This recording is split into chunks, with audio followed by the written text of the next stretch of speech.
Oh, face à face. Thank you, Lord. Thank you, Jesus. Thank you, Holy Ghost. Nous continuons simplement avec notre étude intitulée Garde ton cœur. Évidemment, notre troisième partie, nous croyons que le Seigneur va encore vous bénir. La deuxième partie, nous avons clairement dit beaucoup de choses. Et je pense qu'il y a tellement de choses qui ont été dites qui méritent d'être encore citées et expliquées. Mais nous suivons simplement la logique de notre étude. Vous savez, les erreurs, nous sommes tous exposés à les faire. Mais les conseils, nous sommes tous invités à les accepter. Nous sommes tous invités à accepter des conseils. Aucune personne ne peut vivre sur terre sans faire des erreurs. Parce que de nos erreurs, nous apprenons certaines choses. Mais il y a des erreurs que lorsque cela se produit, lorsque cela arrive, c'est le cœur qui est affecté. C'est le cœur qui est perturbé. C'est le cœur qui est en danger.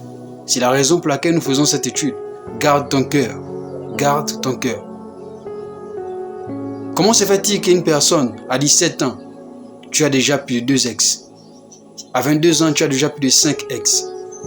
À 26 ans, plus de 7 ex. À 29 ans, tu as déjà plus de 10 à 12 ex. À un niveau où te voilà maintenant en train de revoir les images de tes ex qui défilent dans ta tête, qui forment comme un rétro dans ta tête.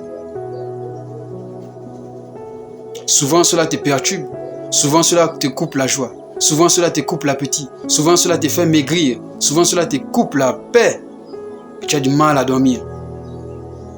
Le pire c'est que quand tu t'assois ou en fait quand tu t'hasardes à regarder les images ou encore les vidéos que tu as eu à faire avec cette personne, lorsque tu t'hasardes à regarder ces vidéos où vous étiez ensemble et que là quelque part une musique passe, une musique que tu appréciais quand tu étais avec lui, une musique que tu appréciais quand tu étais avec elle, passe. Les émotions, les sentiments qui sont dans ton cœur fusionnent avec la musique que tu entends. Évidemment, lorsque je parle de cette musique, je me réfère certainement soit à une musique du monde pour certains ou une musique chrétienne pour d'autres.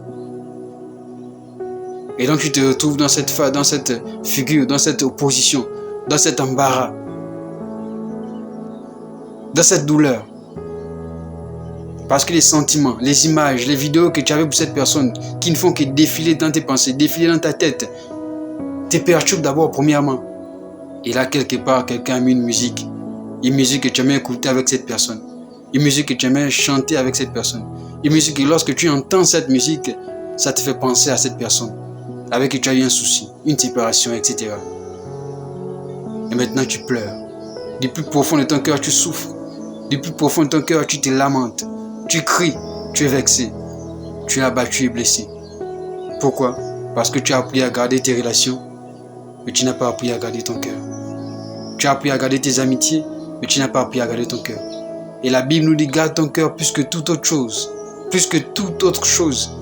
L'amitié c'est bon, mais il y a des limites. Les relations c'est bon, mais il y a des limites. C'est la raison pour laquelle je dis comment se fait-il que quelqu'un a 17 ans déjà 2 ex? Comment se fait-il que quelqu'un a 22 ans déjà plus de 5 ex? À 26 ans plus de 7 ex? À 29 ans plus de 10 à 12 ex? Et voilà maintenant comment tu te retrouves dans une situation compliquée. Pour certaines, elles sont devenues des mères célibataires. Pour d'autres, elles sont devenues des femmes avorteuses. Et c'est la réalité. À ce stade, leur caractère devient une forteresse pour quiconque essaie de se mettre avec elles. Pour quiconque essaie de s'associer avec cette personne. Leur caractère devient comme une forteresse. Une forteresse. Une forteresse de politesse. Une forteresse d'insoumission. Une forteresse de folie. Une forteresse de perverse. De perversion. Une forteresse de cupidité. Sans gêne. Têtu.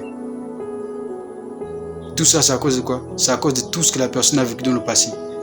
Et maintenant, ça fait comme un rétro. À tel point que ça affecte sa vie. Ça affecte son existence. Et maintenant, cette personne est devenue ce qu'elle est devenue à cause de ce qu'elle a vécu. Et donc, l'interprétation de tout ce qu'elle a vécu lui présente une mauvaise définition de ce qu'est la vie. Pourquoi? Parce qu'elle a appris à garder ses relations, mais n'a pas appris à garder son cœur. Nous arrêtons aujourd'hui, nous croyons que le Seigneur vous a encore béni. Face à face.